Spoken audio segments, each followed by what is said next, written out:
deadly battle of Hackney. The borough at war. Oh, damn. They're really getting it on. Might be a good place to live. To raise your kids and settle down. Look at his son right there. He on the bike. He chilling. He living his life.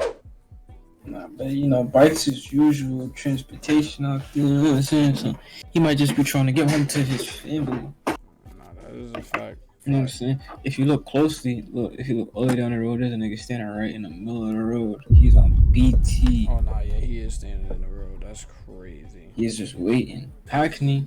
Is this where you're from?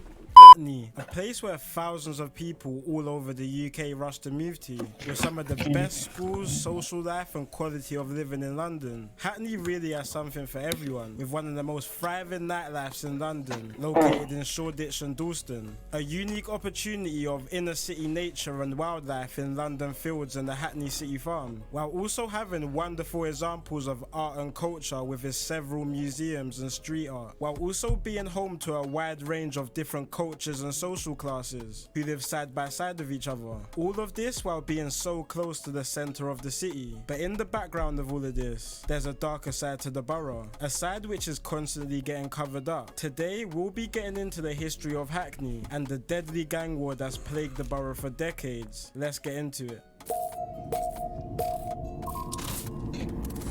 Damn, so it's so.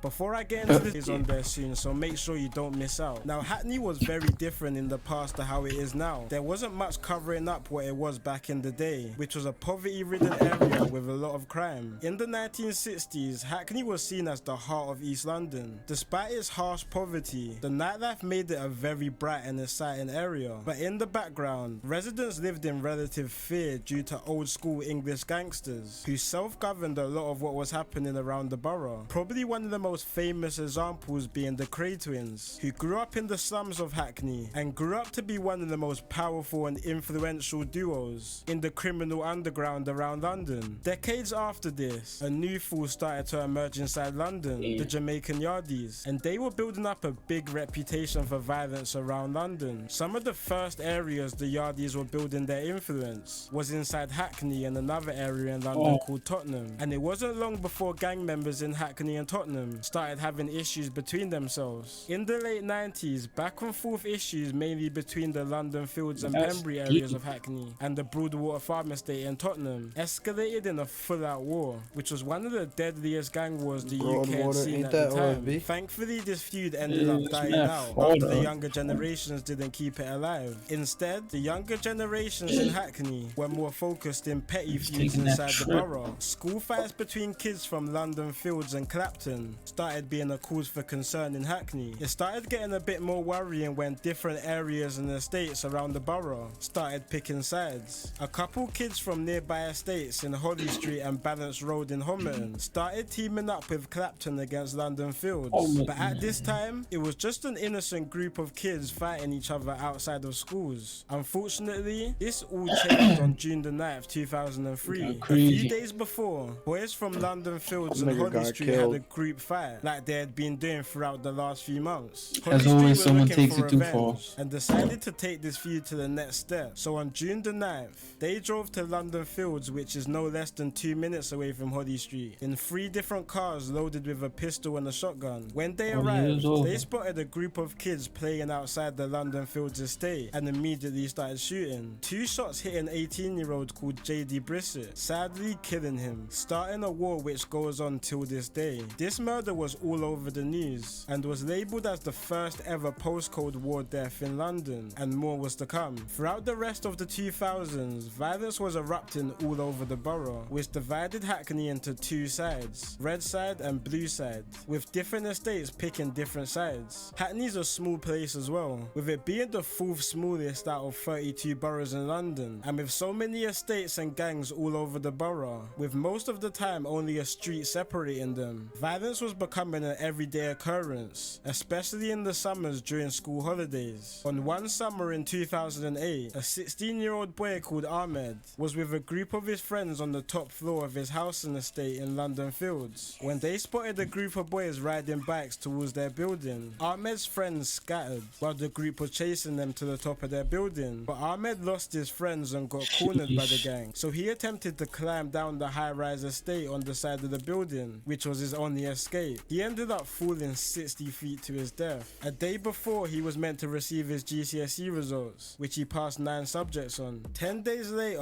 London Fields boys wanted revenge, so 6 boys from the London Fields area rode bicycles near an opposing area called Pembury and stabbed a 14-year-old boy who went by the name of Fester, just yards from his house, leaving him to die. The boys then proceeded to even slash Fester's 16-year-old sister in the face, who was with him at the time. Around the same time all of this mess was happening on the streets, a group of slightly older guys from London Fields was starting to pave the way for Hackney musically. A few early artists from the London Fields area, like Margs, Asco, Hypo and Tricky, made a rap group called Masstown. They were really making noise on the music scene in the time before big record deals for UK artists. But Masstown's early success really showcased to a lot of younger kids that there may be a chance of success outside of the streets. Younger kids from the London Fields area also tried their chance on music. One of these kids being someone who went by the name of Error Kid, who jumped on tracks with other younger members from London Fields. But sadly in 2009, his music career was cut short after he was attacked by members from the opposing areas of Holly Street and Hoxton, leaving him dead. More youngers from London Fields also started dropping music, calling themselves ROS or Ride Out Squad, and they were making a lot of noise on the scene in the early 2010s. Other artists throughout Hackney started gaining more notoriety as well. One of the first diss tracks to come out of Hackney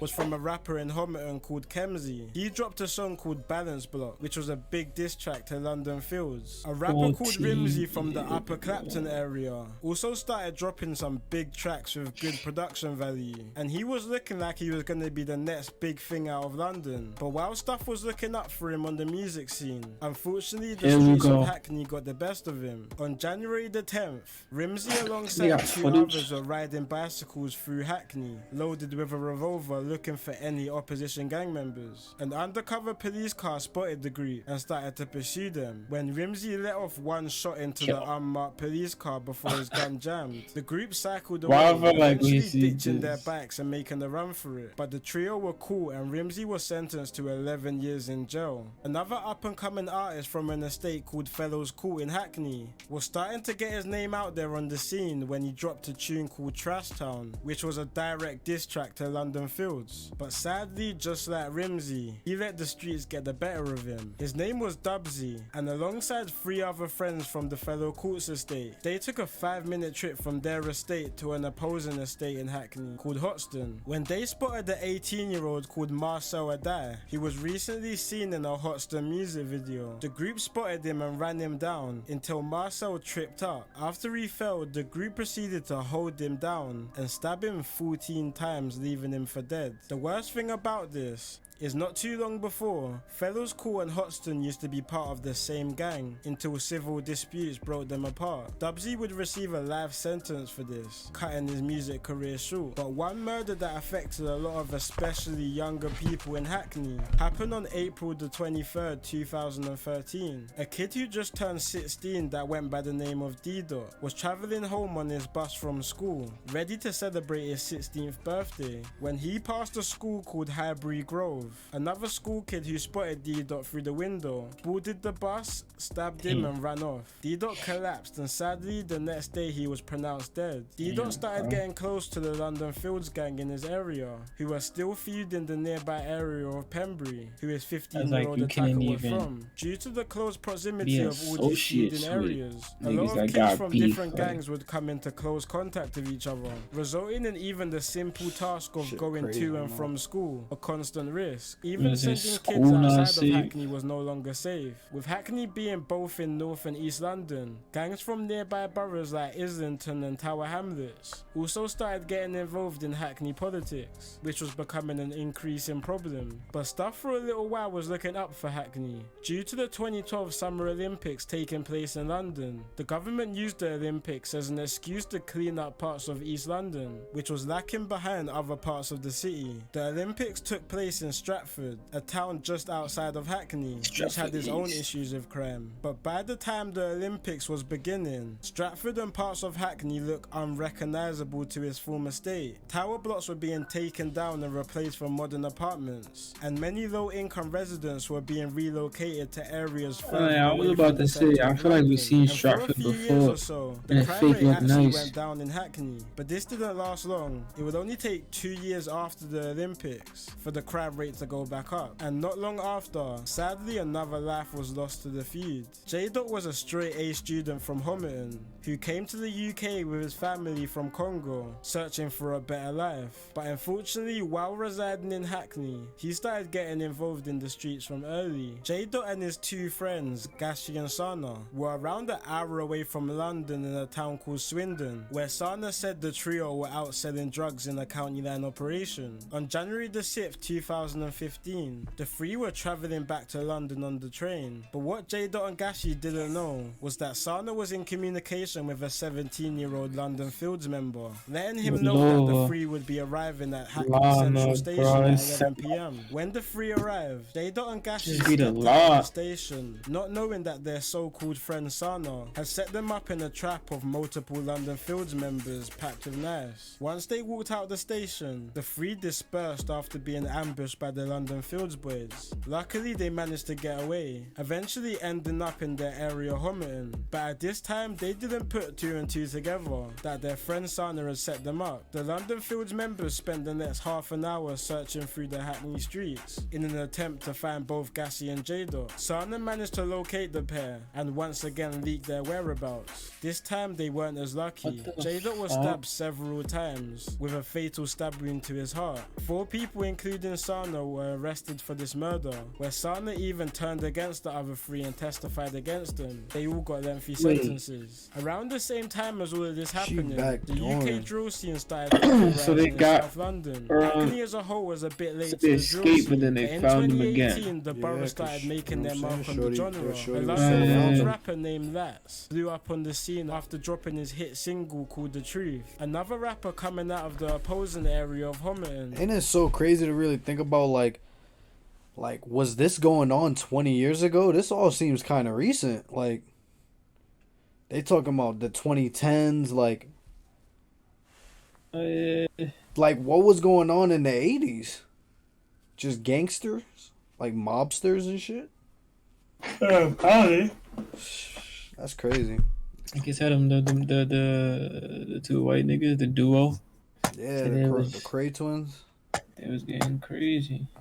No, yeah, that shit is just wicked. Like, I feel like niggas watched all of it. Like, we was living while all this was going on. Especially after dropping his Mad About Bar freestyle, which solidified him in the genre. But it was another Homerton rapper that really put on for Hackney. After he dropped no doubt the biggest drill song to come out of the UK at the time. The rapper being someone who went by the name of Unknown T. Unknown T hadn't been rapping for too long. But when he dropped his single Homerton B on August the 19th, 2018, the song grew to a point that the drill scene had not seen before, being the first UK drill song to chart in the official singles, which was a shock to a lot of people. After this drop, Unknown T was looking like he was going to be the first drill artist to cross over to the mainstream. He secured a deal with the big music corporation Universal and even performed alongside big Canadian rapper Drake at the O2. But there was one issue. Unknown T was under investigation for a New Year's murder in 2018, a murder which took place not long his before lawyer he dropped his beat first that shit up single. like some chop suey. During the New Year's party Unknown T and other Homerton members attended, a 20-year-old man completely unrelated to Hackney's gang politics was stabbed to death after an altercation at the party. Unknown T alongside 3 others were arrested and charged for the murder. Another man part of the Homerton gang was also meant to be charged for the murder as well, called Sheg, but sadly him himself was also killed by London Fields members some months before. Unknown T managed to beat the murder case, claiming he wasn't involved in the fight, but his 2 co-defenders was not as lucky and ended up getting sentenced for the murder. Throughout the next few years, back and forth murders, shootings and stabbings have continued throughout the borough, so much that I can't even cover everything on this video. One murder that was covered heavily on the news was the murder of a 29-year-old man called Joshua White on the 26th of April 2019. Just before this murder, a young member of the Stokey 16 gang who were allied with London Feuds received threats from an older Stokey member who was in jail. The older member said that he wasn't putting in enough work for the gang and quoted that Theo needed to get somebody down or he would be de-recruited from the gang. So Theo alongside 2 other Stokey 16 members rode around in a stolen SUV looking for people around Homerton. When the group arrived at Frampton Park Road in E9, they spotted 29-year-old Joshua White, who used to have links to Homerton but was about to start a job as a train driver soon. Theo alongside 2 others jumped out on Joshua White and chased him into a shop, stabbing him multiple times with a 2-foot sword, all in front of a young kid who fell to the ground while getting chased. Unfortunately, Joshua would die from his injuries, but the gang wasn't finished there. They jumped back in the SUV and searched for more people. They eventually found someone else they recognized, who was with his partner and young child at the time, but this didn't stop them and they proceeded to stab him multiple times. Not long after the second stabbing, police were notified about the attacks happening out of an SUV, so while the group was looking for more people, they ended up getting into a police chase where they crashed the car and dispersed. All 3 attackers were caught. Around the same time as all of this happening, members of the Homerton and Holly Street gangs linked up and started calling themselves 98s. They started dropping music under the 98s name and instantly started gaining millions of views on their songs, but unfortunately their success was not long lived, with 4 of their biggest rappers on some serious charges looking at some serious time. Quite recently, 98's rapper DA, who had some big star potential, got sentenced to 28 years for a misidentification shooting. 98's rapper Billy Billions is also locked up right now in relation to the same case, and if he's found guilty he'll also be looking at a long stretch. Another 2 98's rappers called KO and Hitman are also currently on trial for a 2022 murder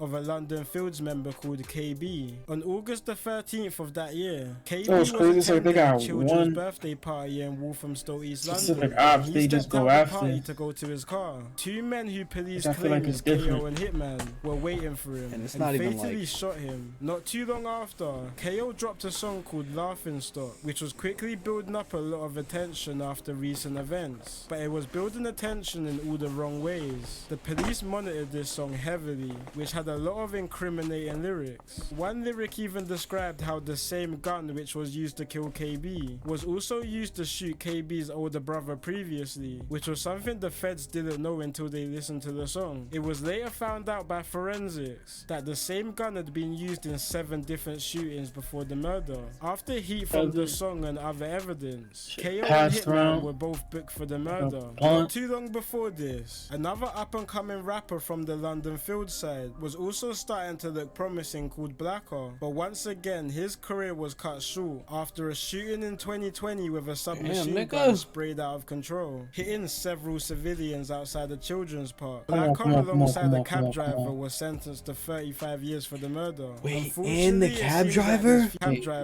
Hitting several civilians outside a children's park. Blacker alongside a cab driver was sentenced to 35 years for the murder. Unfortunately, it seems like this feud has no signs of stopping, with many lives lost throughout the small borough. It's kind of crazy that this is all happening within a place where a lot of people believe to be one of the best places to live in London. But this turf war, which escalated from a group of innocent more than 2 decades ago, has made life live in hell for many residents growing up in the borough. It's been your boy Kid Nerd, and stay safe.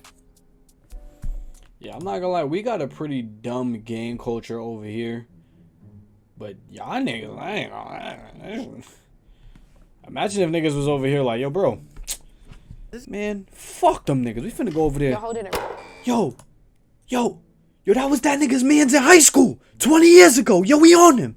Like, yo, my nigga. I think his life has changed by now, bro. I don't think he's, buddy. You know?